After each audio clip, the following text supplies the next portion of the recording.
when you start a project, definitely, if it's a good idea, it has gone through the development process, then you start what we call in fundraising as an institution or even an individual who has a creative project. There is what they call fundraising, and that is if it's a public good, it's a common activity. If it's a business, that's a different thing. So when you're doing a business, creative business project, you're not asking for funding, you're asking for investment. People just get turned off by just being asked. You know, you just come and say, Faizo, give me money. I'm like, who are you? You know? Why should I give you? Why should I? What is it? How do I get them to know that I exist? You're not asking yet, but you're just trying to check to test the waters and see how whether it's possible. I've met Faizo, I know Eddie, we've had a conversation, I trust what he's going to do. Yeah. So that trust is built within that asking. Honestly, the money is there. There's a lot of money, and those who know how to find it, they always find it. But then you find others saying, oh, that one is taking our money. Yet you didn't make an effort to find it. We have sleepless nights. I wake up at 2 a.m. to write applications, proposals. I try to balance my office daytime and my fundraising time and all the other things. So you really have to make an effort. The US has just put out a call. The State Department has just put out a call for support for a collaborative grant between the US and Uganda. It's for institutions, it's for individuals, for practitioners that are interested in exchanging ideas and knowledge between US and Uganda specifically. And it's quite between $5,000 to $50,000. So it's available. I talked about earlier about the SCP fund, which was it was introduced already here in Uganda before COVID, I think. And finally, we got British Council and HEVA managing this fund for East Africa. So if the call is almost out, I think they'll put it out in May or June. And when that call comes out, you can apply for like 180,000 euros for 3 years, that you can do whatever you want to do. It's both institutional and for individual projects. Please share it far and wide. We are live on YouTube, on Facebook, and on Twitter. And this information will always remain there. You can watch the show anytime. You can share it far and wide. And Faizo will be back here next week. We'll be talking about investment into the creative industry and how we can go about it and who needs what, where, when, how. We'll be talking about it next week. Until next week, Eddie Okello, Faizo Chiwewa, the founder and the CEO of Baobab Foundation, is signing out on the Creative Talk.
It is the Creative Industry Talk. My name is Eddie Okello, right here in Kampala. And ladies and gentlemen, from the secret places of Orient, of creativity in the eastern part of Uganda, to the modern masters of creativity in Uganda, going across the world, the one and only Albert Opio. Welcome to the show. Thank you very much. We're not coming. No, we're doing from far. We're doing from far. You guys have taken this thing to another You keep your level. COVID, I keep mine. Keep your variant. Oh my goodness. Well, and Albert, welcome to the program. We are really, really happy to have you on the show today. Thank you. And I always tell people that when you want to see the masters of creativity, you need to come to Uganda. I believe that Uganda has some of the best talent across the world. We are just not perhaps taking advantage of, selling ourselves across the world very well. The brand that you are sitting on today, you started the journey with this brand a few years ago. I even don't know whether you remember those late nights. But the logo now is better. Yes. The one who succeeded me did a better job. No, it was built out of your creativity. Okay. Yes. So thank you very much for making sure that everything that we have here is really running. And I want to take opportunity to welcome all of you guys all across the world to their Creative Industry Talk. We will be bringing in Stella Tal all the way in France, and of course Faizo Chiwewa, who is on the way. Stella, welcome to the program. How are you doing? How is Paris? Bonjour, ça va bien? Bonjour à tous. Yeah, I'm happy to be morning. Paris is good.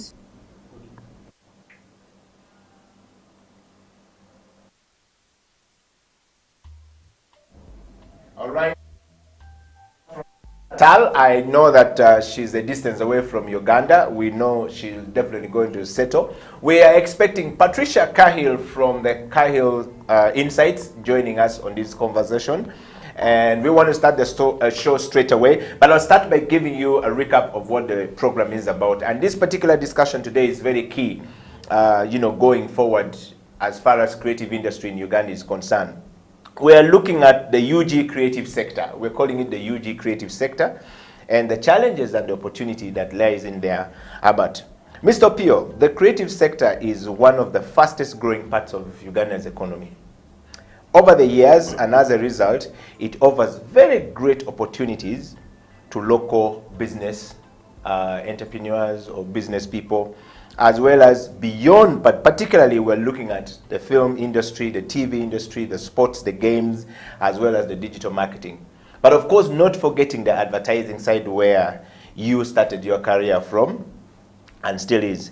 And a lot of people don't understand that with today's digital technologies, UG creative or creative industry needs to take opportunity to actually be easily connecting to a wider market, because now the technology has taken us to what they call the village, the global village.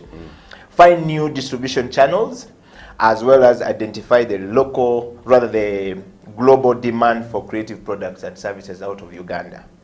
We're looking at the network and collaborations with other creative businesses and sectors across the world. Now, the challenges for the creative businesses in Uganda are quite many, and also the benefits are quite immense.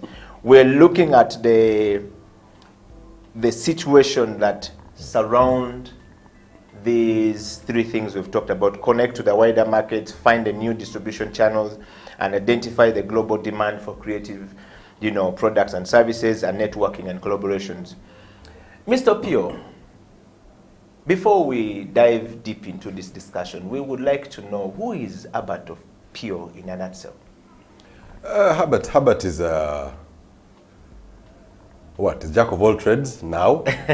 I was purely an artist before, because that's from training, from university. But I don't think the market was ready to purchase art, because the economy at that time, I left university in 99. So the economy was just trying to recover. So imagine from 66, 72, 79, there was up to 85. So by 86, there were still wars actually in many parts of the country. So most people are basically on survival mode. If I can get food, shelter, clothing, maybe education for children, that was key. Purchase of art was not a necessity, because you need to have a certain peace of mind to be able to move away from the basics of life and say, I want to buy that song I want to buy fashion. I want to buy a painting for my house. I want to change the design of my house to look interesting, so I need to find an architect. You have to have a certain peace of mind. And I think we have transitioned from survival mode, where we're paying for basics. Of course, now COVID is taking us backwards to survival mode, but we had reached the point where now we are purchasing art. But if I look at it from a creative perspective, when the colonialist left, he was replacing, whichever Muzungu left, they were replacing it with a Ugandan. So they were replacing doctors, they were replacing teachers, there were certain jobs that were being looked for at that time to replace. Art was at the very bottom, or anything creative was at the very bottom of the sphere. They did not need architects at that time per se. They needed draftsmen, they needed teachers, so those are the things that were required. So all our parents, if you check, were either teachers or nurses or doctors, or these are the things that were required at that time. But how many years have passed now? Now the creative space has opened up. We have architecture, you've got fashion that is coming up, you've got music, you've got the art scene, you've got comedy, you've got a creative industry called advertising. There's a lot happening, meaning that the commercial sector has opened up, and the commercial side is that asks for these things. Now, the pure artists like us who began painting, drawing, things have moved very fast. Because as we were drawing and painting, something called photography came to the scene. So the time it takes you to draw and paint, click. The image is out. I'll tell you a simple story. When we're going to bring it to digital as well, when photography comes, and then digital comes in to disrupt the creative space. Clinton, I think it was Clinton or Bush. Who came first? Bush or Clinton? Clinton. Who went to the Entebbe airport and did not leave, and then I think it was Clinton or Bush? Clinton. Yes. So New Vision Monitor, accredited journalists, was sent to, you take your camera to State House, they open it, they check that there's nothing, the next day you pick it up. So guys took pictures of course the Americans and the other international Reuters and AFP were ahead, so our guy is behind, trying to take a picture. Of course, that guy in front is going to take a better picture than you. So they take the picture, and then with all the security levels, they have to get into a car and drive to New Vision and go to the dark room and process a film, take it to the photo editor, who looks at all the 30 or 50 images on the strips, and then says number 14, number 17, and then now that's what the guys in the dark room expose, and then that's when. So by the time he leaves Entebbe to the picture coming out, that's about 3 to 4 hours. Reuters, AFP took the pictures, uploaded. They had satellite technology, uploaded it on the cloud. But New Vision subscribes to Reuters, so in 20 minutes from the time the pictures uploaded, New Vision had it, and they were running the advert. Our poor chap came running, was still at Awaita Babidi. So the industry has really changed a lot. So the traditional artist, the guy drawing and painting, is struggling. The traditional photographer is struggling right now, because now everybody has become a photographer. Phones have become fantastic. Cameras on the phones have become really, really good, that everybody can become a photographer. We're in the advent of social media, so everybody can take a picture and upload. Those days, you had to take your picture, go to New Vision or your media house, your editor looks at it, and it runs, and then you're paid according to the size of the photo, and that's how you earn money. But if everybody is uploading things as they're happening now, and social media is now a media space, now you find that traditional media like print is struggling. So the guys who are taking photographs or doing things for print media have to reinvent themselves. Brings me to where I am right now. I am currently a fossil in terms of creative space. Because creativity now is young people. Yes. Guys who are 15, Yes. 18, Yes. 22, 25. Yes. So that's where the creative juices are coming along. And the young people today are lucky that their parents are open-minded about what they can actually study. Yeah. So you really don't have to go to university anymore. It was not a must that you have to go to university. Now you can actually learn a lot of things online, and you can be able to, you can learn Photoshop, you can learn how to use Lightroom, you can download these things online, you can use your tab as a, basically there's so many tools now for the creative space. So now everybody can be creative, which is a good thing and a bad thing. Yes. The people like me who have gray hair, we're in trouble. But the young guys, it's opening up so much. Yeah. COVID has actually helped to make us disappear. We need to go and start farming. Yes. If we're not willing to learn new ways of doing creativity, we better go and do farming. Hold it right there, Albert Opio. I told you this man is a wise man from the East. We're going to take a break, and the Creative Industry Talk will be joined by Patricia Kyle and, of course, Stella Tal in France, and Mr. Faizo Chiwewa, who is somewhere in some airport traveling. And we're going to try and make sure that we have everyone on the show today. Stay right there. I'll be right back after the break. This is the Creative Industry Talk.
An army of sheep led by a lion will beat an army of lions led by a sheep.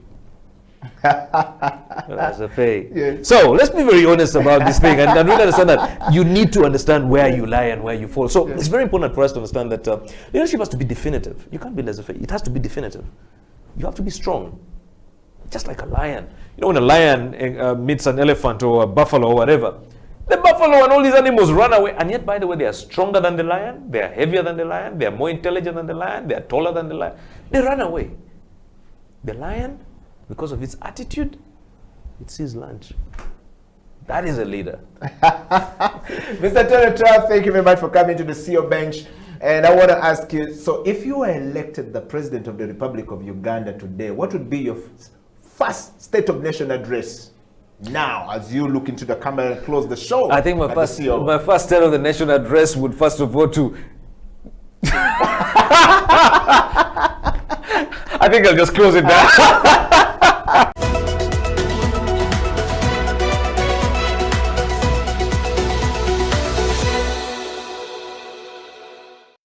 When you start a project, definitely, if it's a good idea, it has gone through the development process, then you start what we call in fundraising as an institution or even an individual who has a creative project.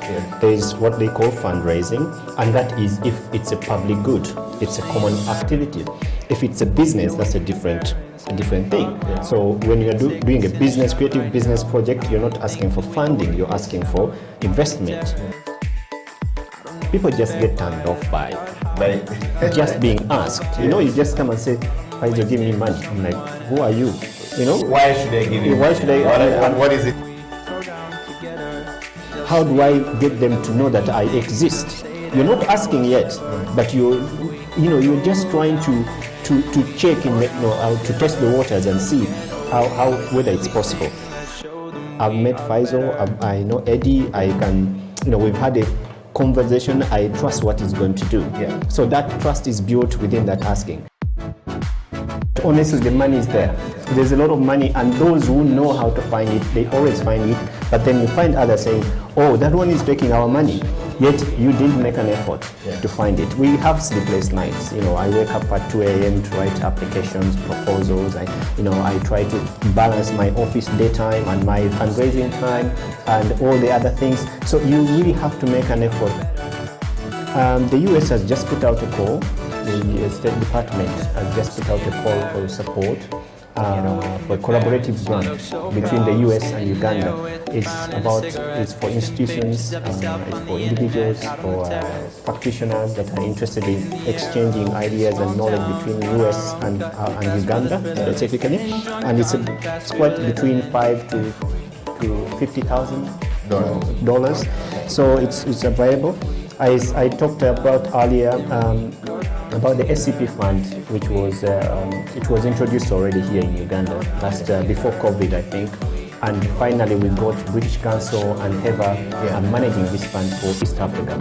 So the call is almost out. I think they'll put it out in May or June. And when that call comes out, you can apply for like 180,000 euros for 3 years, that you can do whatever you want to do. It's both institutional and for individual projects. Please share it far and wide. We are live on YouTube, on Facebook, and on Twitter. And this information will always remain there. You can watch the show anytime. You can share it far and wide. And Faisal will be back here next week. We'll be talking about investment into the creative industry and how we can go about it, and who needs what, where, when, how. We'll be talking about it next week. Until next week, Eddie Okello, Faisal Chiwewa, the founder and the CEO of Baobab Foundation, we're signing out on the Creative Talk.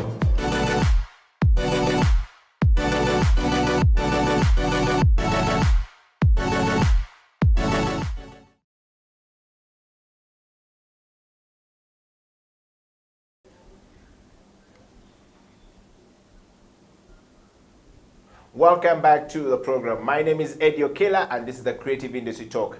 And of course, from the central part of the region of Uganda, Muganda, small but very dangerous, and of course, silent but very dangerous. We often call her Sabada, silent but very dangerous. Ladies and gentlemen, welcoming Patricia Kyle to the Creative Industry Talk. Welcome to the show. Thank you. Abato Pio says you keep your corona there, I keep mine here so that we don't mix. No mask on the show, because then you're going to reinfect your lungs more and more while you talk.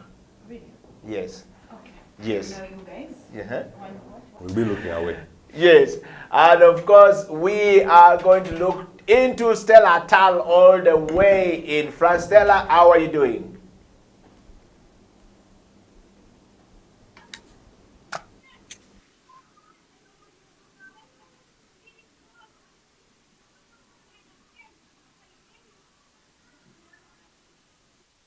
She can't.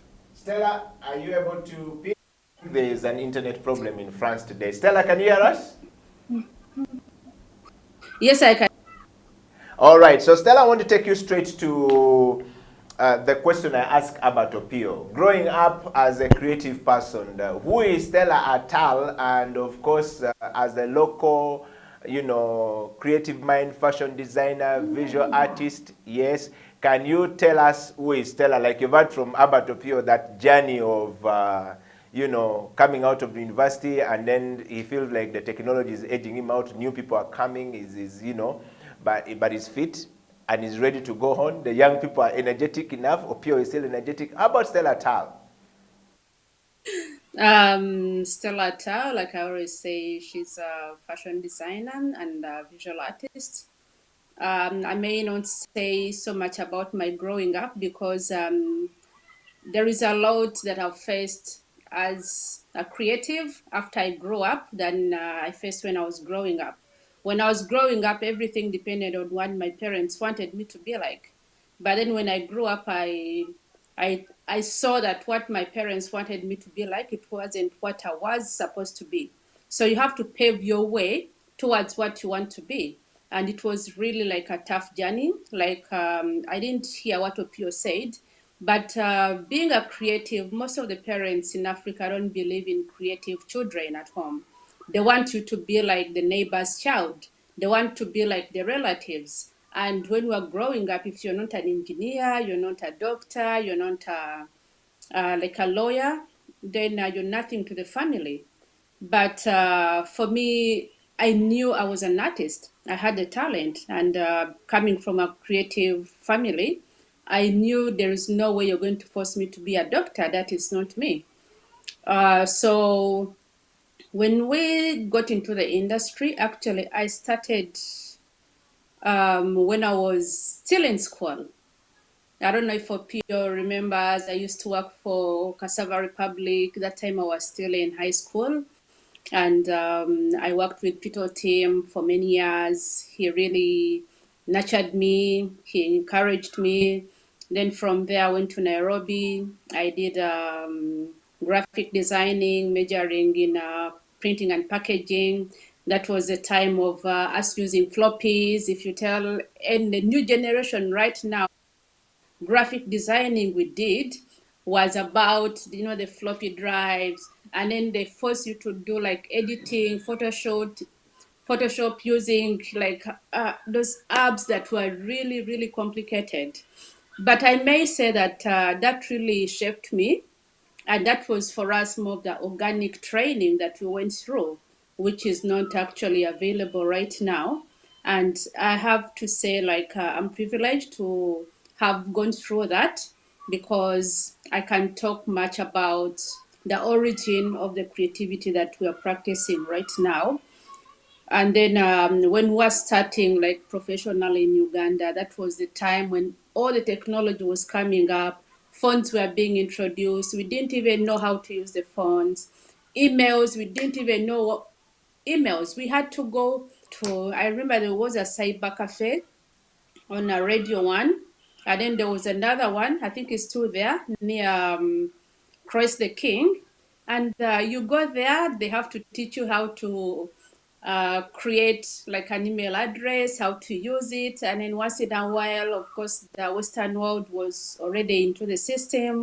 So they send you emails, and sometimes you take like a whole month without even opening your emails. And slowly we got into that system. And we had friends who had gone into like corporate companies, like banking, communications, and they really helped us to come out because we worked as a team. If Opio was a curator, he made sure that he markets my artwork. If maybe someone else was into communication, like television, they made sure that they put on my clothes when they're anchoring the news. Then the journalists, the writers from all like medias, the newspapers, they made sure like every week they looked for talent to put in their features. And that really helped us to come up.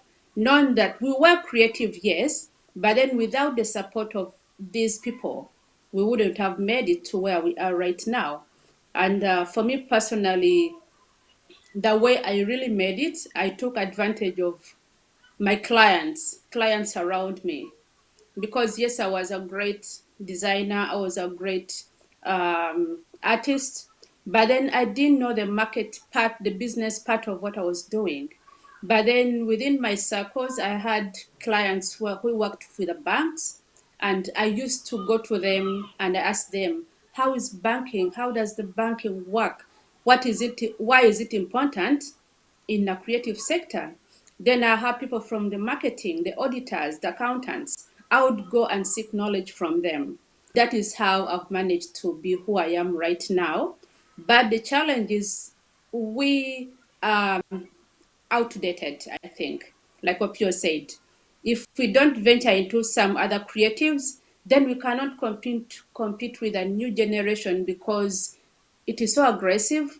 There is access to everything technology-wise, and for us coming from the other Asian background, it's really hard to compete. For me personally, today I have to declare that I gave up working for my brand, that is at Tao Stella, producing clothes and showcasing. Now I'm using my brand to transfer the knowledge that I've gotten all the years I've been working, to transfer that knowledge to the new generation and make sure that they succeed through their businesses like I have done. For that, a very elaborate, background of how you ended up in creative industry. I think Albert Opio was laughing when you talked part of the downtown Kampala Radio 1 around there, teaching you how to type and do things. But first, we need to welcome Patricia Kyle to the show. How are you doing? I'm okay. Are you keeping well from the trouble of this world? Yes, I am. Yes. And how is Kyle Insights? Kyle Insights is very okay. We are pushing on, flooding with questions. People want to understand how they can now come on the digital platforms, how to use them offline and online, which is interesting. We've been preaching this gospel for years. Finally, to some extent, we have to thank COVID in a way that has opened people's eyes to see that these platforms actually make sense. And recently, I met someone I had pitched to when I just started, that is 8 years ago. And I walked in, and a guy looked at me and said, "This is not going to work. There's no way we're going to start making money off phones. There's no way we're going to use phones as advertising grounds. Young lady, you need to find a real good job." Yeah, today, he, like what, 6 months ago, Yes. he sent me an email and it's like, "Oh, I got your name and you're supposed to please come and help me." So I walked into the office and the guy looks at me and like, "Wait, It is you. it is you." And I'm like, "Yeah, I Yes, got a yes, real yes, job. yes. It is still the real job." Yeah. Yeah. Wow, Albert Opio. If you dive and pick it up from there, you've heard what Stella has said, and now this that has come from Patricia. What does that sort of like give you a picture of where we are going from where you are, and how do you feel having been there when it was looking like it was never going to be real at all? Stella has taken us back. So since she has taken us back, Yes, let's start the story I want to from there. remember. Yes. I called Stella once because a client of ours, Big Fair, wanted to push their cotton fabrics. And we were like, okay, we need to design fabrics out of the cotton, clothes out of the fabric, and we need a fashion designer. Yeah. We have models, yes, but who is going to bring this to life? Yeah. That's how I met Stella. Yes. Then I was looking for models, and there was a young girl Yes. running around the place. Yes. It was her. Yes. I'm old, just to say that. Yes. But what I'm saying is that the journey has been long. Yeah. I remember the floppy disks. You could save a file on, say, 4 floppies. And a floppy was what, 1.4 MB?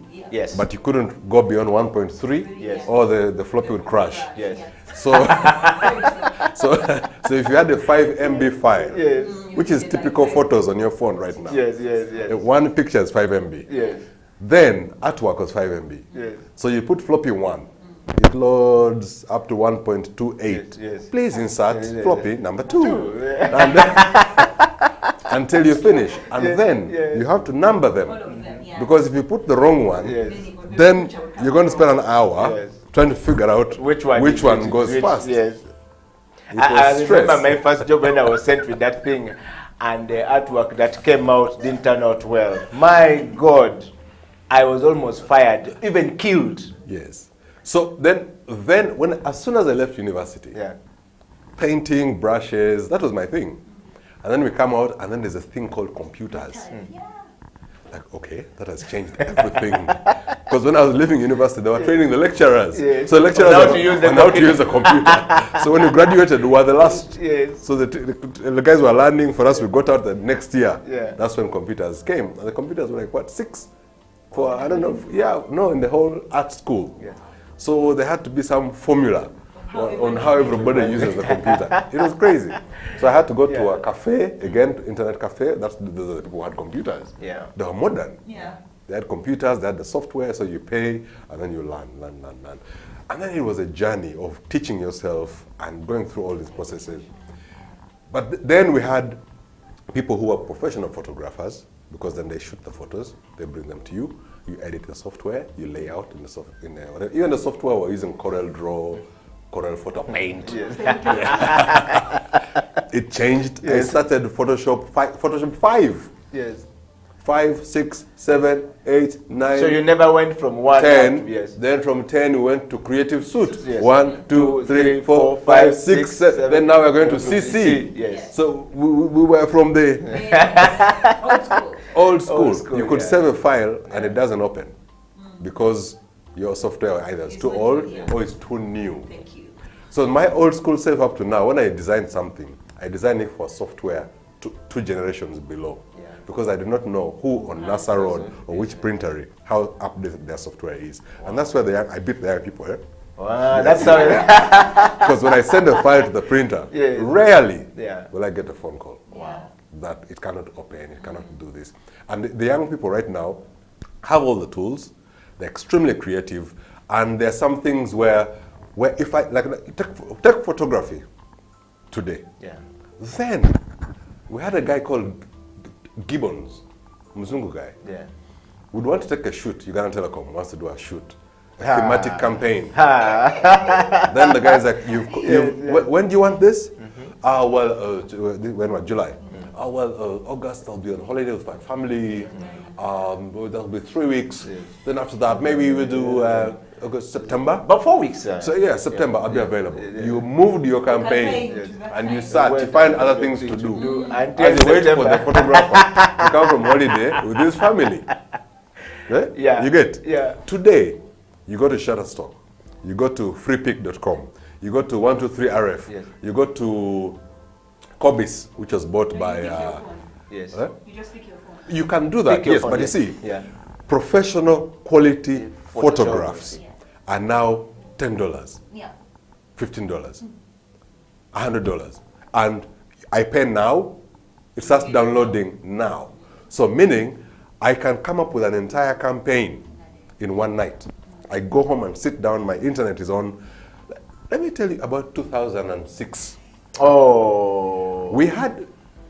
I had to go with my floppy Yes. to a cafe to look for images, put them on the floppy, run back to the office because we didn't have internet, Yes. put it in there and try and use them. They're not working. Then you go back. Go back to the cafe, get more photos, and these are low resolution, like 150 KB Yes. Yes. photos. And then Photoshop would Stretch it. Then it has those lines. the other things, then you blur it, such that then you create some artistic thing to it. Yes, No, to it was make it artistic. look like this. It's It too wasn't. artistic, It was intentional. Yes. You're dealing with low resolution photos. Yes, yes. Then with the flop, now when Uganda Telecom gave us something called Freenet. Yes. Yeah. So you disconnected the landline, And then you put then put it then in put the computer, dial, yes, yes. then actually clicked dial. Yeah, yeah. Then you Then- until it could dial for a minute. I'm like, Yes. today it has jumped. Yes. Unplug, plug again. again. Bring maybe your computer. You bring yours. You try yours. Then it tries connected on Yes, Eddie's yes, computer. it does. Now you start queuing. Who wants to check his mail? What I'm saying is that Yes, yes. where we're coming from, Yes. it was really so hard Yes. to be in our business. Yes. Today, with my phone, I can go to Canva. Yeah. I can go to Crello. Yeah. They have templates already. They'll tell you want to put it on Facebook? Which part of Facebook? Do you want the cover? Do you the want font, this? yes, this, Yeah, yes, yes. It's already there. You just, Yes. yeah, I want this one. Yes. You go to which one? Twitter? You want Twitter? Twitter.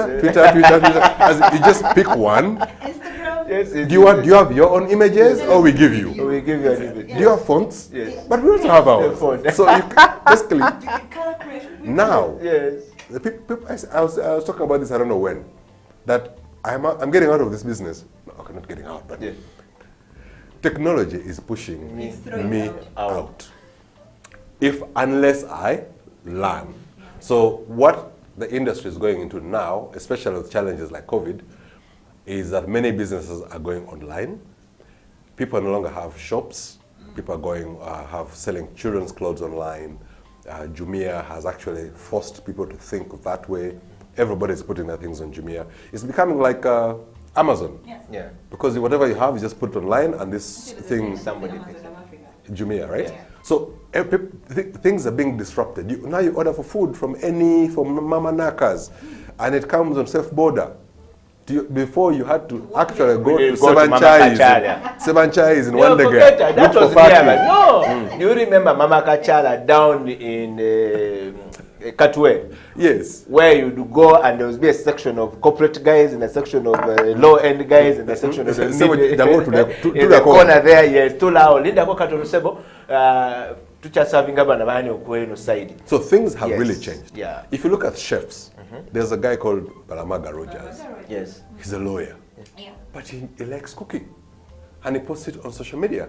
Before, a guy like that one who was passionate about cooking Yes. had to open a restaurant. Thank you. Meaning, it's a whole new business. He has to pay rent, hire people. He was going to collapse. But I want now, you to hold it there. cook the food, Yes. upload. I want to hold you there, Albert. In fact, this discussion today is very interesting because we want to know the UG creative sector, the challenges and opportunity. You've talked about the challenges and the opportunities. Locally here, are we taking advantage of the opportunities available? No. It will take, first of all, the young people, the uptake of technology and changes is high. But somebody has to hold their hand, somebody has to show them. That's where Kahil and her insights, she has to give these young people insights on the trends and where things are going. Yes. We older people who have the old school way of doing things Yeah. have to be willing to learn.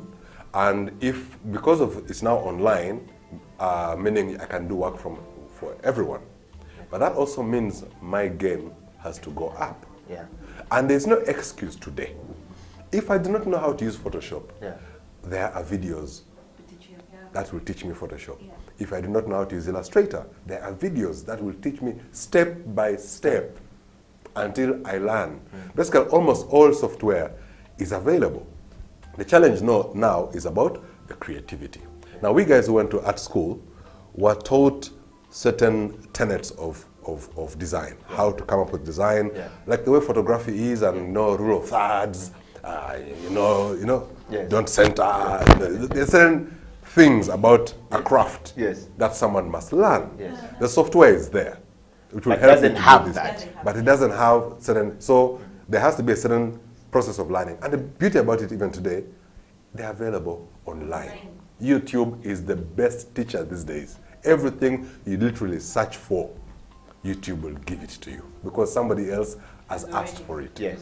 So there's no excuse today. Actually, like me, now I'm in social media Influencing. marketing. I'm not an influencer. People don't know me. don't know me like that. We know you like that. We know tours online sales. Yes, Yes, but yes. can I tell you that I've not organized a single tour in my life? No, you don't organize them. You influence people to organize. You influence people to come to go for them. You influence people to talk about the tours. So that's where, anyway, the world is going. Yeah. And there are certain things you must learn, the tools of the trade. They are already online for free. And then online is the way to go. And there's a guy who he's all over my YouTube feed. Who is that guy? He keeps he's always advertising, some guy from the US. I didn't go to Oh, school. yes. I didn't go to school. But I learned yes. I learned things Yes, online. I'm yeah. now a millionaire, Yeah. but buy my thing. Yeah. I'm a millionaire, yeah, but buy my thing. But he says some nice things. He yeah, says, yeah. 5 years ago, he told everybody social media marketing. I told you, those who listened made money, those who did not. Anyway, if you didn't listen, that was you. Yeah. He said, now the new thing is buying things online. What's it called? E-commerce. E-commerce, yes. Everybody's going to go e-commerce. But there are not many people who can help businesses go e-commerce. So if you are a creative person, number one, you have to be able to design the look and feel of your whatever page it is, whether it is Facebook or whatever, or your website or e-commerce site. You must design it. You must be able to upload things on your site, remove, upload. That means you must have learn some tech. Yes. Yeah. So Photoshop is not enough. Yes. Illustrator is not enough. Yes. So you must be able to learn how to upload things. Yes. Then you must be able to promote your website. That means you have to do some marketing online. Yes. AdWords, AdSense. You have to be ready to do PR because you need to also. Exactly. Yes. So the creative person, even for music, even for video, Yes. if you do your video and you upload it and you look at it every day yourself and like, oh, I'm a good guy. Nice. Look at this guy. I'm good.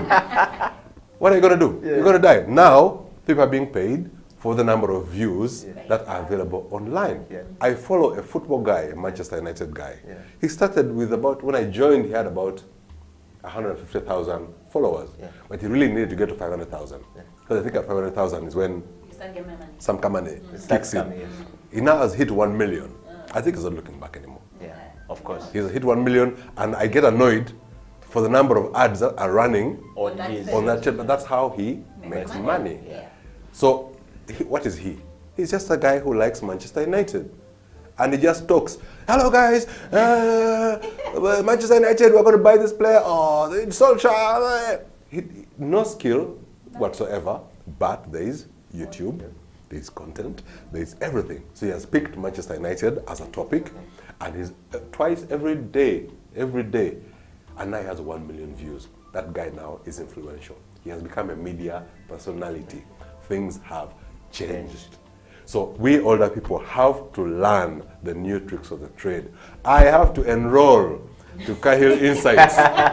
Maybe there are things I'm doing wrong. Yes. I'm doing by guesswork. Yes. You know, I need to go to her and say, show me. Yes. Because I am here, but am I okay? Or am I... Not doing okay. Yeah. So she can, because these are now new tools of the trade, which I must learn. Wow. So that's where everybody is, we're in a learning phase. And COVID has made learning necessary now, not yesterday. We must all learn today, or we shall die. We perish tomorrow. Patricia, I want to dive to you. Patrick, you've heard what Opio has just been saying and what Stella Tal was saying. You come from a slightly younger generation. Let's not get things twisted. And of course, you have an older brain, which means you started at a certain age. But age-wise, you're slightly younger, and we will dive to Stella a little bit after that. But the question I have for you, Patricia, is what opportunities exist for the industry called creativity or creative sector of Uganda? By creative sector, I want to make sure that we break this down to so many people so that people understand. Yes. What we are calling the UG creative industry subsectors, I'm actually looking at, there are various definitions of this sector. Various definitions. However, creative industry includes, one, advertising. Yes.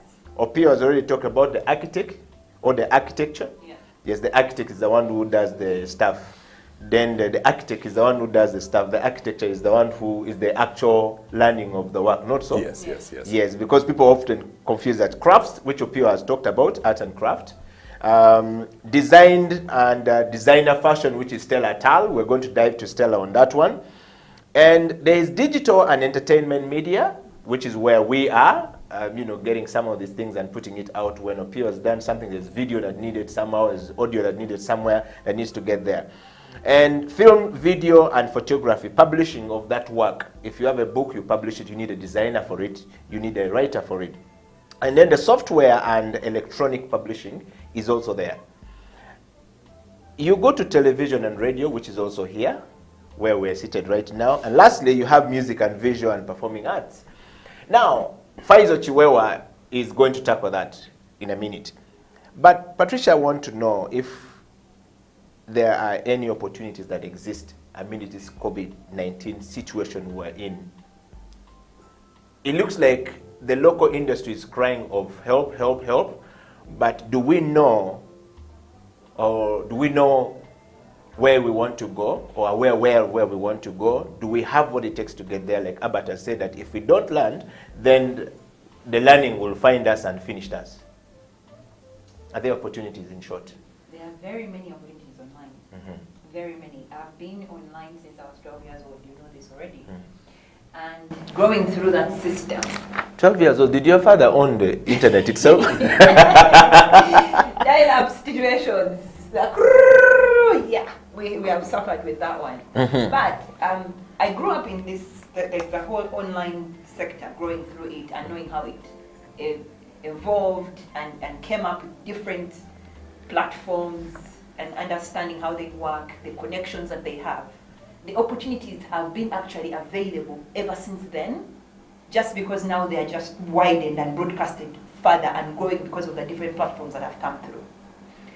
The artists in Uganda right now, I don't even know why they are crying.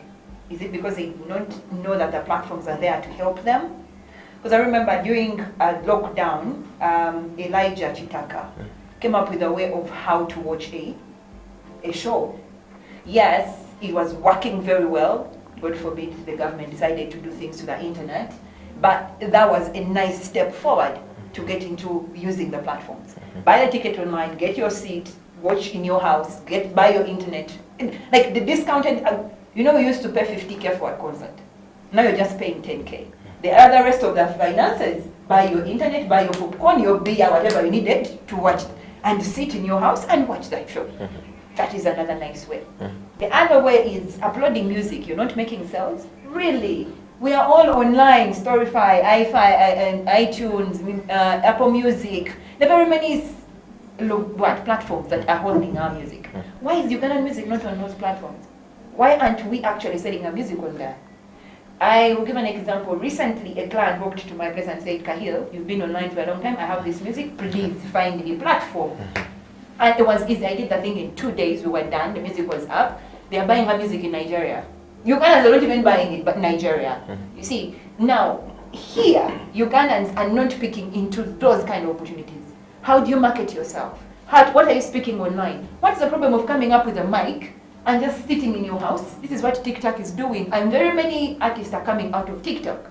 They're just getting online, putting your phone, get their screen light, and start singing. And then the cartoon gets popular on TikTok. And then everyone now wants that song. That is what is happening. Where are our Ugandan artists? I have not seen any. I am on TikTok. I don't see any of those music coming through. So, the opportunities are very many. The question is, are you creative enough to get with solution? We want Albert Opio to talk about at some point, but let's dive to Stella Tal. Stella Tal in Paris, we want to know from you, Stella, financing of some of the things we're talking about. You've heard what Opio was saying, you've heard what Patricia is saying, but we want to know how you left the streets of Kampala to the streets of Paris, where you now sit, and how you change away from, she said she's no longer doing her own. She's not imparting. Yes, she's teaching kids. She teaches kids, yeah, exactly, and she's already forgotten about her brand. Which means there must have been something that has happened in the process for her to forget her brand, because otherwise survival would have been difficult for her and her family. Stella, that question goes to you. The Legal and Intellectual Property Corporation, we're going to get back to it, and we're going to get back to Opio on that one. But Stella, how are you selling your fashion and your fashion house? How is it doing? How are you selling? Are you selling things online? Where can I find? Can I order? Or it's not? If I need a child to teach me or to teach my son in Kampala from Paris, what do I do? How do I go about it?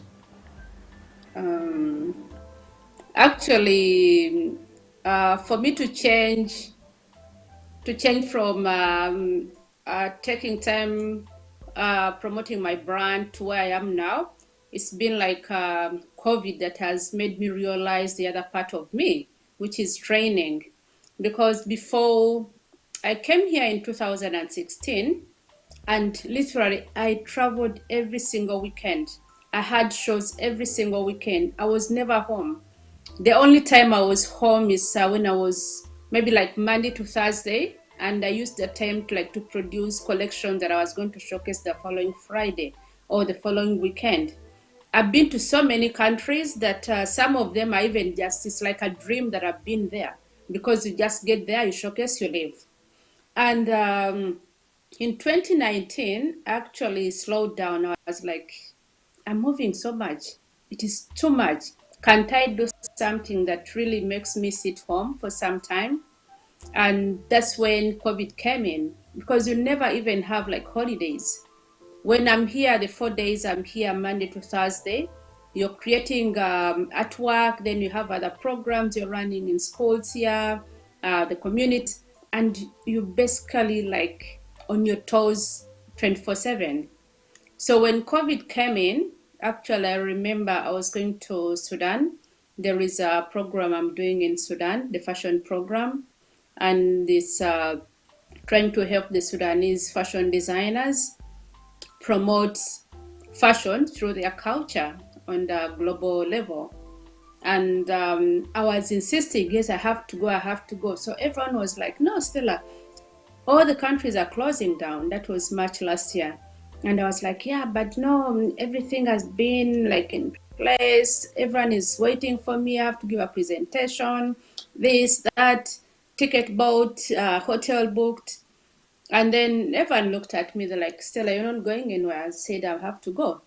Then midnight, like the night before I traveled in the morning, watching the news. And our president is like, lockdown. So I was like, okay. So I send immediately my team in Khartoum. I send them a message. I'm like, yes, we've been put into lockdown. So we thought lockdown was going to be 1 month or a few weeks. Then I said, the following week, I was like, okay, now I'm settled. Let me think about collections. I'm going to showcase after the lockdown. So I was so energetic the first week, very energetic. Then as time went on, you're still within this four-cornered house, from the bedroom to the kitchen to the sitting room to the bathroom. So you lose the interest. Even the collection I was working on, I gave up. Now I started watching news. You wake up, you watch news, you do exercise. All of a sudden, even you lose interest in all that. What next? Now you start playing with the children. Even the children are getting on your nerves. They can't see their friends. You're not allowed to get out of the house. Basically, you're just in the prison. And when I talked with my team in Sudan, and they're like, we need to make this happen, whether you're here or not. What do we do? I said, okay, fine. From the curriculum we had come up with, because I was supposed to do it like in Khartoum, like physically. But then we said, okay, what can we do? I said, okay, you know what? Let me come up with a program and let's do part of it online as we wait for COVID to settle down and I can come. Then while I was doing that, then there came a situation where people ran out of masks. You know, the frontline workers didn't have masks. So now the government was looking for designers in France to help out with making masks. So they gave like tenders to designers to make masks. It wasn't for free, of course. They gave us they gave us money, but then you could also volunteer because we relied, France, you may call it like a fashion capital, but then we relied on the importation of such small things that are so essential. At one point, there was no single mask in the hospital. So all the designers, they sacrificed to make masks they could give out for free to the frontline workers. I remember Louis Vuitton, there was Hermes. They volunteered because they make really good perfumes. So they volunteered to make sanitizers out of their perfume products to give them out because we couldn't afford. There was not that we couldn't afford, but we relied on the importation of such products from China. So after a few months, Macron realized that, okay, if these people are so active like this, which means if we stop the importation of these products from China, this country is able to produce locally these products. So now they started encouraging people who could produce things locally to do that. And to do that, they encouraged designers who could give like training to the local community to empower them and to give them skills to produce things locally. So that is how I started training people how to do like masks.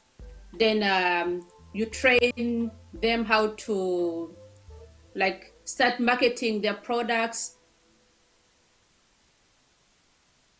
Do shows is going to be the end of me, but then I could still produce clothes and sell them online. How do you do that? Like Opio, and she said digital marketing was now the in thing. Everything had closed. So you had to make sure that you train yourself how to get into the system of digital marketing in order to get money. So we had to learn the hard way. First of all, we had to learn how to use Zoom quickly, how to market things online quickly, everything that is involved, like taking pictures, good pictures. You had to buy everything like on Zoom. I need good lighting, I need this, and now packaging this. We taught ourselves how to do that very quickly. Then for me, I remembered with a project I'm doing in Sudan, I was like, okay, I had an advantage. First of all, I've been in the business for 13 years, and I have the knowledge that I've acquired from my clients from different sectors that have helped me be who I am right now. I know exactly what is needed for the industry to grow. I know how the designers can create their brands, market, and get investment opportunities.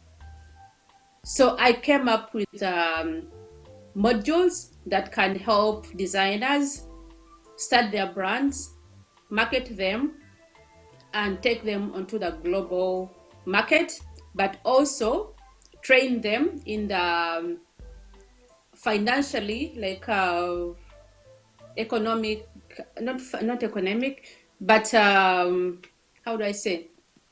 It's a financial training where you make sure before for funding, they ask for funding, they have to make sure that the money they are going to get is going to do ABCD.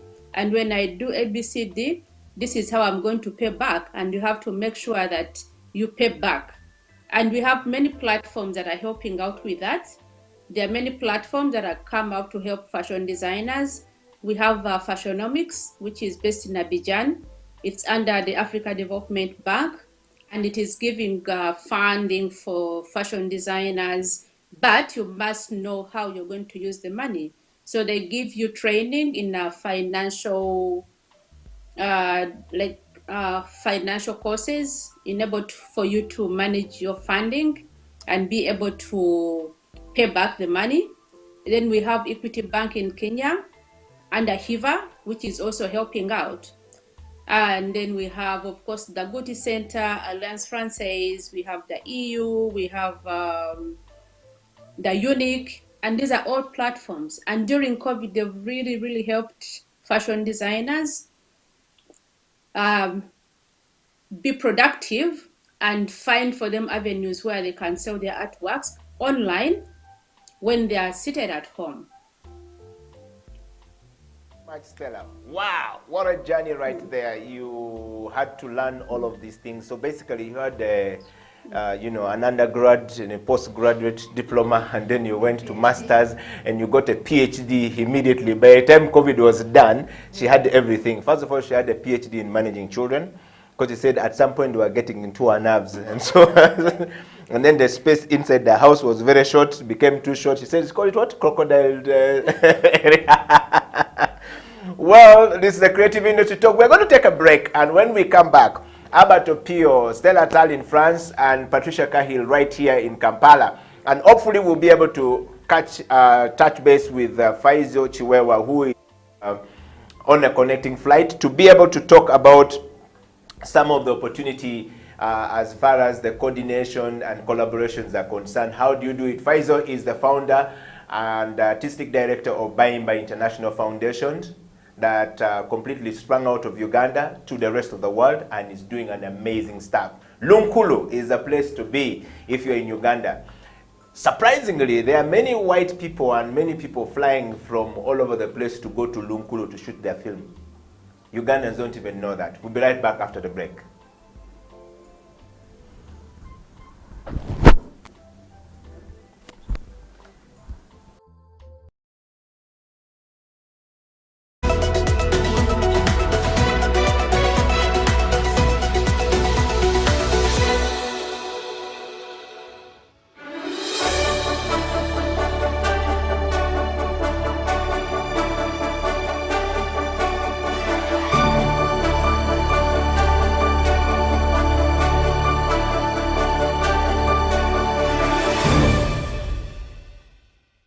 When you start a project, definitely, if it's a good idea, it has gone through the development process, then you start what we call in fundraising as an institution or even an individual who has a creative project.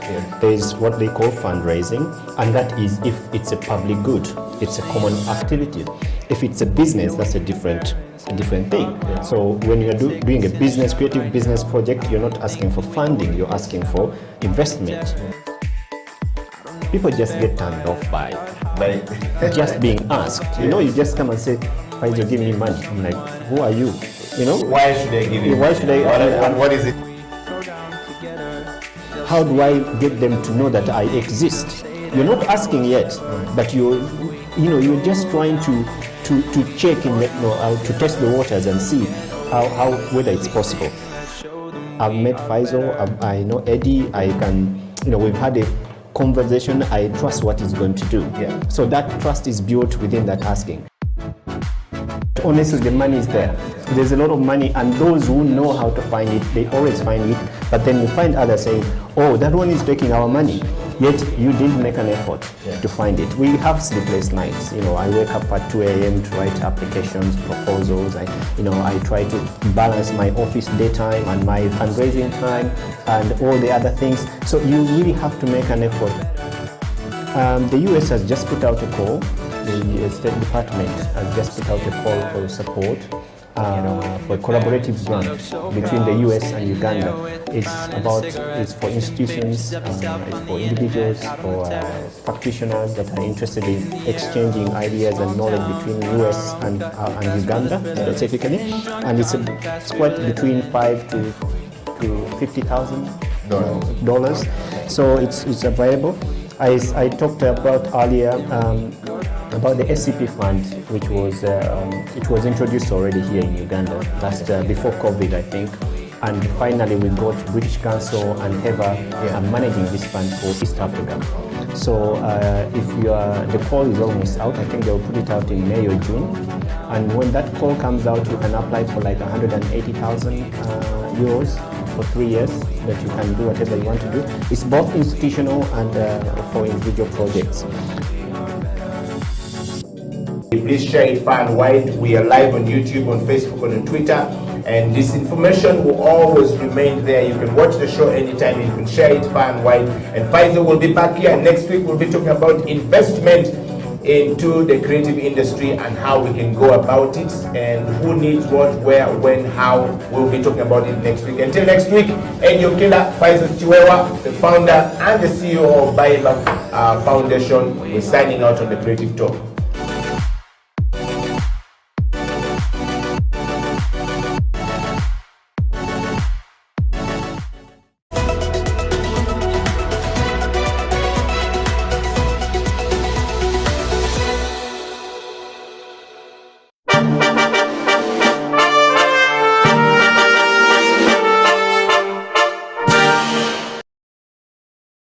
An army of sheep led by a lion will beat an army of lions led by a sheep. That's a fake. Yeah. So let's be very honest about this thing, and really understand that you need to understand where you lie and where you fall. So it's very important for us to understand that leadership has to be definitive. You can't be laissez-faire. It has to be definitive. You have to be strong, just like a lion. When a lion meets an elephant or a buffalo or whatever, The buffalo and all these animals run away. And yet, by the way, they are stronger than the lion. They are heavier than the lion. They are more intelligent than the lion. They are taller than the lion. They run away. The lion, because of its attitude, it sees lunch.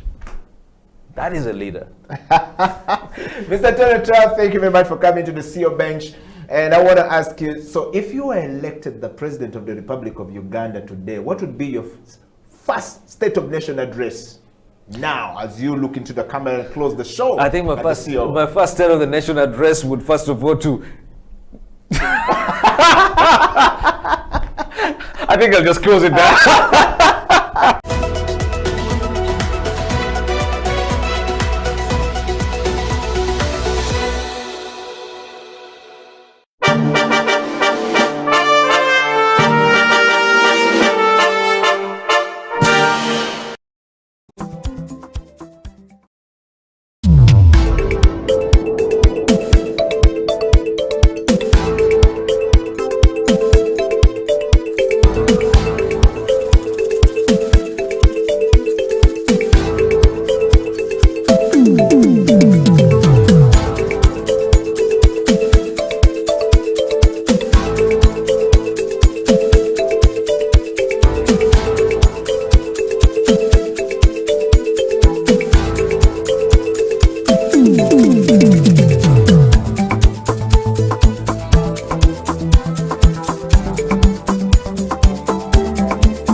Welcome back to the program. This is a Creative Industry Talk. If you're not enjoying this program today, then there is something fundamentally wrong with you, if you're a creative mind.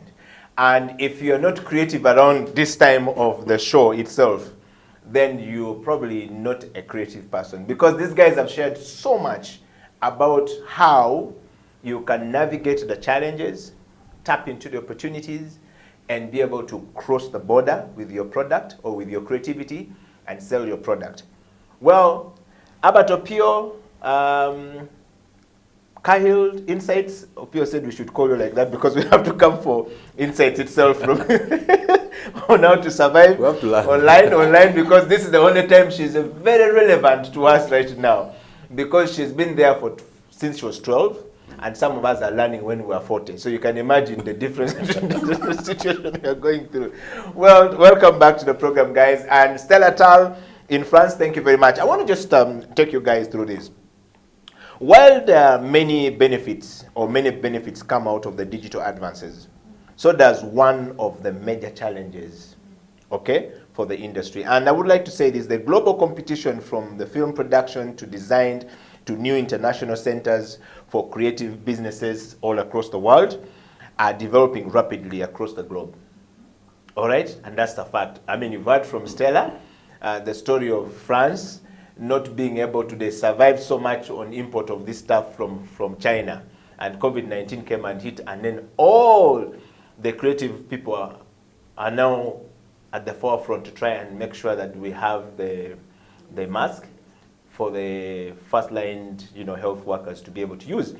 I think I found that very fascinating, and I think that if Uganda had done the same thing, we would be very far. I don't know how many of us hand sanitizers we have now hit if we have overtaken Brazil. The president said we are going to overtake Brazil in that context. I don't know whether we have overtaken Brazil already, but I know that we did produce many of them. But the other side,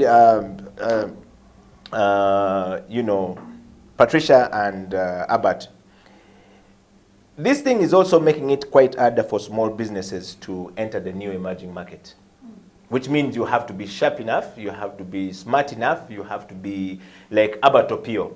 You have to be seeing this thing, like Opio said, there are certain things, the rule of the third when you're designing, and the things you should do and the do's and don'ts, those were taught and Opio developed skills out. It says, yes, I am here. You are here with all these things, but still, I am still making money better than you, because Opio has certain skills and is going through, which the young people don't have, and many of the businesses are closing. The world says Uganda is one of the most entrepreneurial countries in the world. All right? And they also said we are culturally the most diverse country in the world. Now, ideally, we should be the richest country in the world with what we have. And Patricia, I want you to dive into that. Like the reason I Yes. actually, this is interesting for me because Yeah. I am one of the young people who is supposed to be dead in business. Because wait, our business don't last for 5 years. And now I'm here tailoring to 10 years. So yeah, Kahil, you've done it. But here's the thing. Yes. I actually don't believe that I've done anything yet. Yeah. Because I've not held, someone has not come in to say, Patricia, here, let me hold your hand. Let me show you the ropes. I'll tell you straightforward that I started Kahil Insights with my own sweat of 5K. 5K Banangi, guys. 5K. 1,000, 2,000, 3,000. Uganda shillings, please add, not Kenya shillings. Because Ugandan shillings will be more. shillings Yes, of yeah. 5K. And it was to buy me data. And I wrote a blog that brought me money, 300K. That is how Kahil Insights comes in. You see? But no one came in to hold my hand to tell me how a company runs. I had to learn on the job. So you're doing the business and doing it here. I'm bringing this story because you said somewhere there that young people businesses are failing. And why are they failing? Because the adults who are the Alberts, who have been in, have not identified to say, Kahil is doing something nice. Let me walk in and offer mentorship. Adults, Munangi, you want us to run to you. But then you also look at us as young people who have no ideas. We want everything. We are so loud. We are everything. So how are we supposed to come to you to get the mentorship that we need or the grooming that we need to have our business grow to making the money that you're asking for, to make us a rich country? And when we do come, when we decide and say, you know, I need the help, then you're going to put all these prerequisitions on us without even understanding where we're coming from. Example, the person I went to give business earlier, and they told me my business, I need to find a job. You see? So we are all bundled up in our own sector. We are all bundled up in our own ideas and supporting each other. But we are supporting each other from a place that is, we do not have experience. So we are creating our experiences and solving them in the same time. So our will, this is why it is so fast for you to even come in and help. Right now we've decided to say, let me go in, get burnt, I'll come back and tell you guys that I got burnt, but now this is how you do it. Because no one outside is saying when you pass there, you get burnt. That's the first thing. Second thing is, when our technology walked in, do you know who the first people who discouraged technology? You, the old people. I knew you were going to come there. You said Yes, we yes. spend so much time on Facebook. You made sure that when we even got employed in your businesses, you switched off the internet so we don't access Facebook, Twitter, LinkedIn, any of those platforms. You waste a lot of time. Am I wrong? No, About- you're not wrong. Those You're not were the wrong. actual ones. Yes, yeah. Now we found our ways. Well, get a mobile phone, don't use your internet, I'll use my internet. Now you guys are walking into our space and saying it is now important. Hey, for crying out loud, guys. First go back 10 years, 5 years ago, you said it was not. So now, it's like payback. Indirectly, actually, young people are paying you back. This is why, when you closed Facebook, we went to VPN. We're like, don't worry. It is okay. You don't want us to be online, it is fine. We will be online in our own dark web.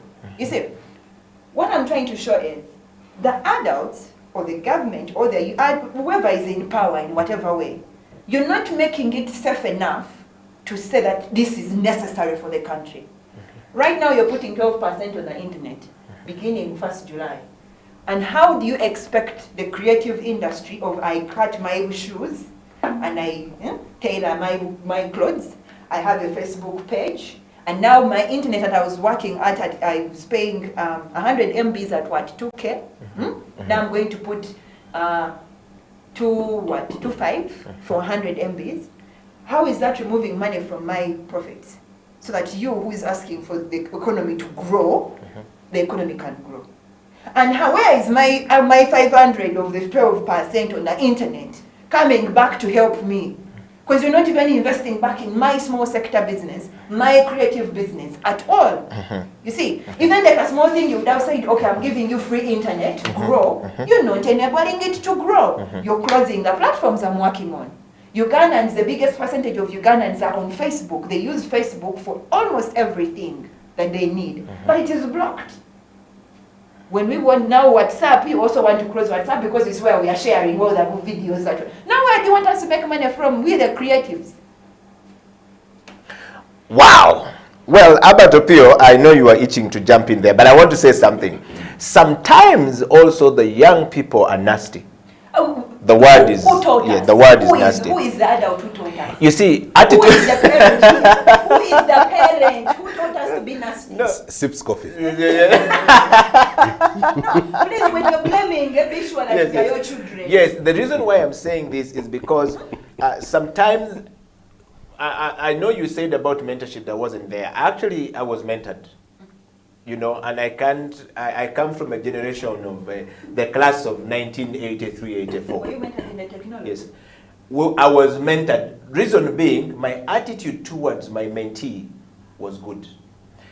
Before we went for a break, Albert Opio was telling us here how the young people they were mentoring before, and what he said in the break when we were off the camera, when he said that when I look at the companies that I've worked for all these years, my CV can no longer get me a job because all of them have closed down. The CV that was closed down, so he has only one company under his CV, which is the company he started and is still surviving. Okay, real marketing. Yeah. Now, if our attitude towards grooming is not okay, but we want to hang out with the old people are there's going to be a clash. Yes. And when there is that clash, it means that we are not learning. And so, whereas the young people are now succeeding on the internet and you've learned all this, but you see the old is coming and clipping your wing every now and then. You say 12% is coming in July and things like that. So, when you skip a step, there's going to be that. How do we make it better? How do we navigate this challenge? In fact, I want to ask Albert Opio this question before. Albert Opio, what constitutes to the creative industry in Uganda? And basically the examples we want you to give us, and then look into what Patricia just said, which is the the common challenges that we are having right now between the old and the young, and the categories of some of these things that we're talking about. How do we address them going forward as we bring the show to a close? But also, we want to touch the branding. Some of these people are also talking about this thing, but personal branding is very key, and the branding in general of a product. I know we can't complete this program today. I've already seen a lot of requests saying this show cannot end today and our time is fast spent, but Albert, dive into it.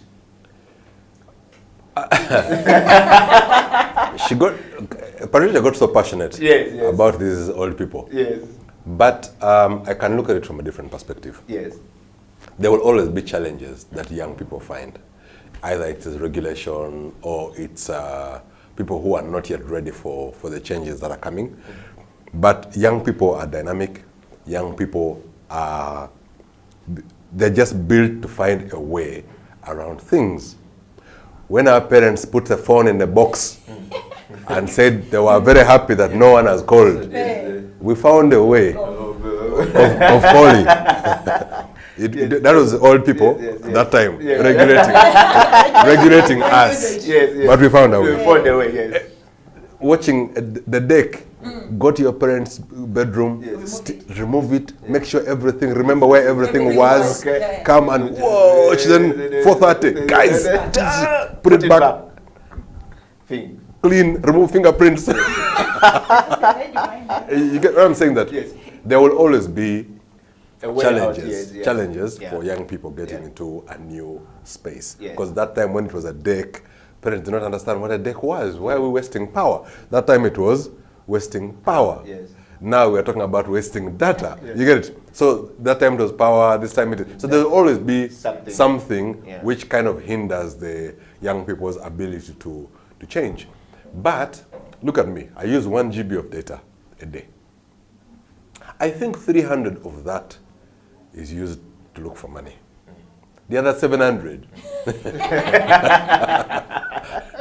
I'm watching YouTube videos, I'm watching things, I'm on Nat Geo, I'm on Facebook, those videos are loading automatically. Those things are eating my data. Because I think for me at this point, I'm looking for something new. I'm looking for a spark. I think my old journey is becoming obsolete, and I'm looking for a new journey. So I'm looking for ideas. So much as I feel like I'm wasting 700 MB a day, I think that is school fees that I'm paying in terms of learning something new. So when I see people complaining about, say, being online and freezing or closing, I'm like, okay, channel one was you're starting your small business and you're using Facebook as a platform to market your products. If you look at the data from the government, they say pretty much 80% of the people who were online are still online. So the guys, in fact, they're probably going to remove OTT because they said it hasn't worked. The money it has generated is not worth it. So that's why they are removing it and putting it on data itself, such that everyone, all the 18 million phones, by default, pay that. Because now, like me, I pay OTT. I pay also. Even this morning, I paid for us to be on this show. Yes. So I paid because I am a regulation guy. I don't like fighting government over small things like 200 shillings. So I pay. But it hasn't worked because the young people have shown the government or the older people that we can work around your systems. So, and that is a good thing about being young. You're always willing to try out new things. But let's go back to how a young person can use the opportunities that are there and change their business. Maybe selling shoes online or selling, what's the most popular thing they sell online? I don't know. I sell masks. Right now, Clothing. Food, masks. And food. You get it? Food is the... Maybe that was the first thing that you used the internet for or used the online social media for. That was idea number one. That doesn't mean the ideas are frozen. No, it doesn't. The ideas are many. Eddie, you've wanted to have a TV show for a long time. The guys in the industry closed here and closed here and closed here. And now we're online. You get where you control and regulate how you want to be online. You determine who comes to the show, you determine how the graphics. Basically, everything is in your control. You've beaten the system. So when they said OTT, you paid because you're like, me, I want my system to be online. So we need more people going into these small challenges are worse than the challenges we had where I had to go with the floppy. To an internet where cafe. sometimes the diskette would, the way you get put stuck. it in the pocket, if that thing just If that moves thing on like bends this, like this, and it I'm doesn't finished. open and the thing crashes. Exactly. There was a technology called zip drive. Oh. That guy was like a king. If you had a zip drive, he would take your wife. Those guys were angels. But the technology came and wiped them out, right? So every time there's a challenge, there's an opportunity. I realized two things. One, I talk a lot. And somebody said, Herbert, I think you need to put that mouth to use. Make money from that mouth. Maybe the skills I have in clicking and whatever, maybe that's not where I'm supposed to be. You need to be on. Maybe that's where my training was, but that might not be where my skill is. For example, I like teaching. You get it? So why am I not teaching? So I like talking. Why am I not making money from talking? So in other words, I should start saying, what can I do with these other things that are sleeping? But then I don't want to do it in a haphazard way. How am I going to make money? So I need to go and pay Kahil Insights. So she gives me insights. So I want to do 1, 2, 3, 4. Now break it down for me. Which one do you think, with my skills, which one do you, let's do the mathematics for me. Which one? Age is a number. I'm not being left behind in this technology thing. I'm coming. Anyway, but you have guys like Top Gear. How old are those guys? They're very old. But they're on YouTube, they're on TV, they're old guys, but they're relevant. So I don't think the technology changes have removed age as a factor. If you're willing to learn, you've got to be able to. So I think the young people have to look at the innate skills that they already have and say now, and open up, broaden. That's why I was really happy to have been to art school. Not so much that I got the degree, because I left it there, I didn't pick it up. Yes. No one has asked me for it. If they ask me, I walk away. Because that means you're looking for paperwork and not results. Yes. You're not looking for results. Yes. You're looking for paperwork. So I've left it there. Maybe they keep it better. No, we are many who left it They there. are very good. They are We are storing many it for who me just said, for free. "Finish, yes. You want me to pay this for you to present it to me? Thank you very much. This is what I was looking for, yeah. Exactly. But what happened in the 3 years I was Yeah. there, everything that I came up with in my mind, there was nothing wrong and there was nothing right. So do your thing. Do your thing. Cahill, some guys would laugh at you. I mean, you can't draw a human being. Yes. But the guy would draw with the legs going this way. But then there was an art. There was a way to explain. There was a way to explain why his legs are like Yes, that. yes, They'd yes. say abstract. Yes. So there was nothing wrong. Everything in creativity. Remember that thing in the art school where they say the mistake is the art, is the art. Exactly. Yes, So yes, yes. we learned not to Yeah. look down on anybody's. Yes.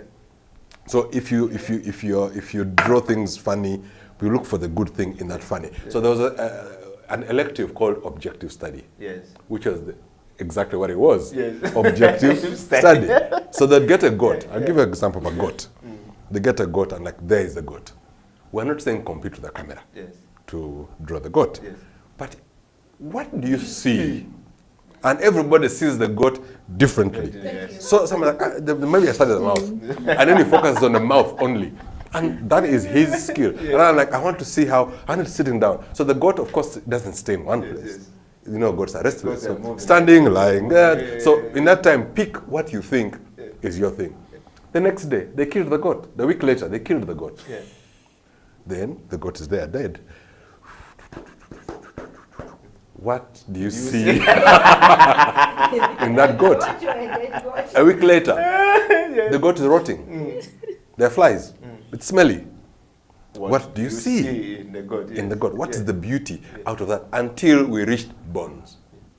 It took us 3 months to draw this goat from when it is alive up to the end. And they were just trying to tell you, break out of your... We all know what a goat looks like. But each of you, what are you seeing? Imagine this goat that when it Yeah. is not moving, it's like Because this. some When people it's can like- look at the way the maggots are, yes, yes. you know, and you know when you look at a maggot, it's kind of beautiful. Yes, You can look at it with all its grooves, and then other people are like, it's dirty, it's ugly, you know, it's messy, you know. So basically, everybody, you could see all those reactions Yes. in everyone's art. Yes. Someone's like, it's messy, it's ugly, it's beautiful. So someone would draw something, a wound, cut where the, and it's just rotting, and draws it, and like, this is the most beautiful wound I have ever seen. You get it? Eh? But everybody was interpreting that assignment differently. So no one was wrong. And that, when I came out of university, I looked at everything as, where can I find the positive? So I'm never a negative guy. I'm always like, okay, so they've blocked the Facebook. Okay, the Facebook is closed. So how do I get through it? What about the YouTube? What about Twitter? What about Twitter? What can I do on Twitter? What about this LinkedIn thing? Yeah, this LinkedIn thing. What do they do there? You get, what's TikTok thing? They're for young people, but I think I can use it. Yeah. What is I signed it- I what signed is it before. Vimeo? What is Yes, Vimeo? What is Vimeo? So I am wired Yeah. to look for a way out because in the training and art school there was no roadblock. Whatever you did, it was like the lecturer will come and ask you, take me through. I've seen what you've done. Just what is the thinking? Let's tap into how have I arrived here? Yeah. Then when he understands where I'm going, he now tells me the principles. That I like where you're going, but if you could do this, he doesn't tell you what to do. He just tells you, he tickles and like, maybe this direction, maybe that. I remember painting, I painted something. I had no idea what it was. They said, go outside, pick any object Yes. and make a composition out of it, and that on those objects are where. So make a story out of all those random things you're picking from outside. So we pick them and I draw them, and I'm painting, and I swear I was lost on my own thing. No, I didn't that understand. reminds So some me guy of who turned out to be a very good friend of mine. He was in third year, I was in first year. He was Gerald Lukongwa. Yes. He's passing by, third year guy, they know they're almost done. Yeah. Then he passes like, what is this? Like, yeah, me, I got this thing, I began drawing it, they told us that the guy's like, I see where you're going. Then he turned it like this. Now here I see a landscape, I see this, I see that. I'm like, wait, which landscape? I was like, I see the landscape, I see the landscape. So this kind of thing looks like a person, like they're walking. They're like, wow. I said, I turned it, and then I enhanced what he saw. They looked at my artwork. I'm like, the lecturer was like, who did this? Abato Pio. Now you're getting the point. I'm like, what? So now I was confused because I did not know how to do another one without Gerald. I said, Gerald, come. I have another one. You turn and I see. Then we see this and how it works. How it works. Yeah. But the key issue was And now, open up your that mind. reminds Just me let of, it flow. So I can understand the challenges that the young people feel like now every space is being closed. Yeah. But I think they're narrowing their perspective too much. Yeah. And they need to open up and see the opportunities. I want to do, for example, this mosaic wants to go and have a YouTube channel of two things. There are two things I like very much. Yes. Eating local food, eating local food. Two, travel. Or merging the two, because everywhere you go, you must eat food. Now, like for example, I give it here for free. If I don't do it, or someone else does it, right? Yes. Can I give you a better plan? Shoot. Go TikTok. TikTok. Don't go YouTube. So your school fees you haven't yet Yes, to received. pay. I have to pay. Wait, So anyhow, so what I'm saying is that I'm thinking about it like, okay, I like travel. Every time I make some money, and the weekend is free, I want to enter the car, put fuel, drive. I've been doing this. I drove around Lake Victoria, drove around Uganda, drove around, as in went fishing on the lake, in Lake Albert, to fish Mukene. You know, we did all these things, but everybody asks, are you documenting what you are doing? Yes. I was like, The okay, story. all right, okay, how do I document? Because I have Bigambo, I can type and I write. Yeah, but there's better ways of documenting. You need a video. Like, now I have to learn video. Now I have to learn video. Do I have friends who know video? You get what I'm saying? Yes. So now I have to collaborate. It's now a part about collaboration. I have to find, if I'm good at one thing, how do I mix? How do I mix? Now the training and advertising allows me to look at a project from helicopter and look at it and like, okay, where do I plug in the advertiser? Because usually most creative people think creatively. Yeah. But the advertiser is like, I don't see Where I can come. Where, how do I help you? Yes. Help me. We need to help you. Yes. So like, Wow. This thing is watched by many people. It's like, I get it, but But what are they watching? what's in it for me? Me. I see you're a very Yes, creative yes, guy. yes. You're talented. Yeah. Your show is beautifully done. It's nice. Yes. But what is in it for me? And that's where now I think the training and advertising is going to come to the fore. Wow. Stella Tal in France, you've had a story from Abato Pio. You're going to give us your last take briefly. Stella, our time is fast spent today. We'll stretch this show by 15 minutes more, and we're going to make sure that we go to Stella, come back to Patricia, and we'll close the show. Stella, if you wrap it up right there, you've heard what Abato was saying. I think that the lesson we pick from Abato Pio and Patricia is that, one, there is always a way out. If they close the one going to Karamoja, find a way from the Western Uganda to get to Karamoja. Whichever way. Stella, over to you. Trust me, I found my way out.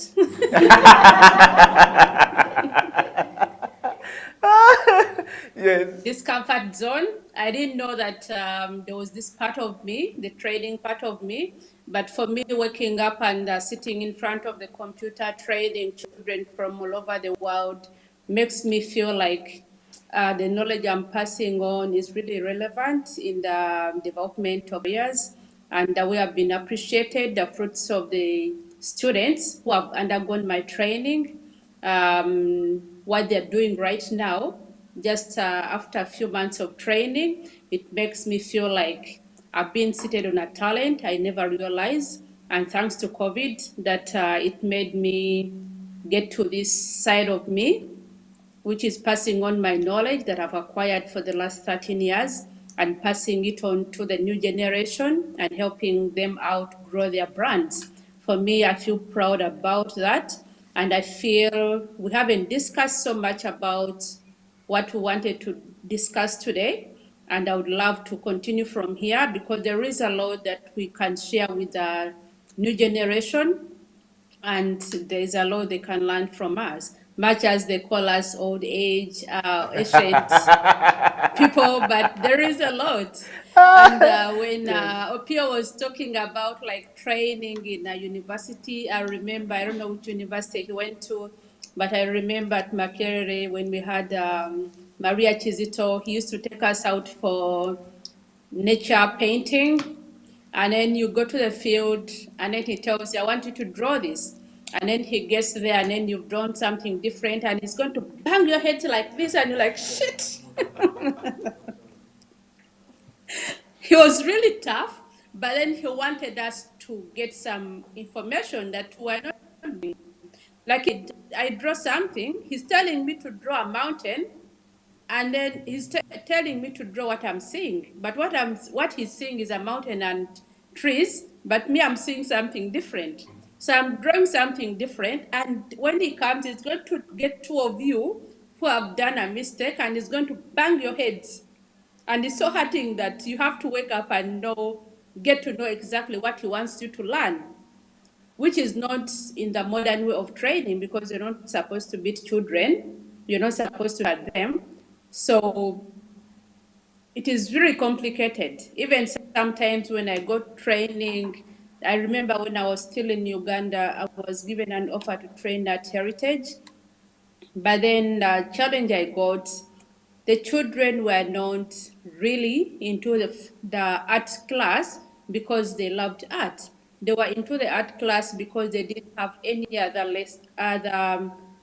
lesson to take, like music or any other creative lesson. So you're teaching and children are doing their own things. First, they thought that the teacher before me, who was an old lady, they disrespected her because of age. But when I started teaching them, I found the challenges with the children. And my class was on Friday. You give them assignments. They don't want to go with their books at home. They tell them their weekends are for playing with their families, their friends. So I told them 3 times. Then I went and told the principal, you're wasting your money to pay me to do this work. And I am wasting my time because what I want these children to learn, they are not interested. They're in this class because they don't have an alternative choice, something else to do. So I would be grateful if I don't waste my time and you don't waste my money to pay me for no work done. Because if I teach someone and I don't see the progress, or I don't see someone succeeding in what knowledge I've given, then for me, it is not a successful story. So I gave up after 3 lessons, and I don't know if they managed to get someone, because even the people who came after me, they faced the same challenges. So I would like to continue with this conversation because it is heading to something that is interesting, not only to the creative industry, but also to the education system and also to the young children. There is a lot that we need to share. There is a lot that we need to learn from each other in order to make a creative industry develop. Stella, wow. Patricia, we are back to you. As I can see here, this show is going to have a part 2 and a part 3 because you and Albert, you are not yet done.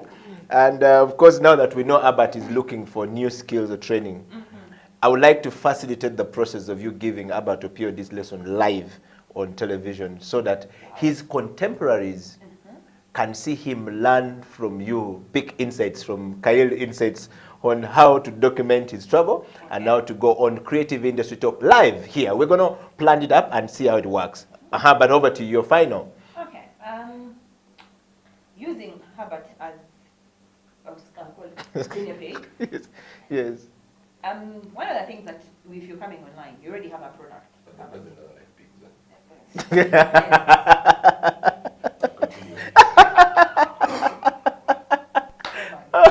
This is a Creative Industry Talk anyway. Guinea goes there.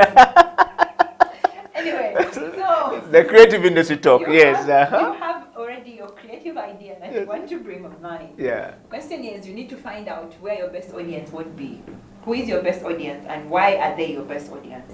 What is the best platform they are on?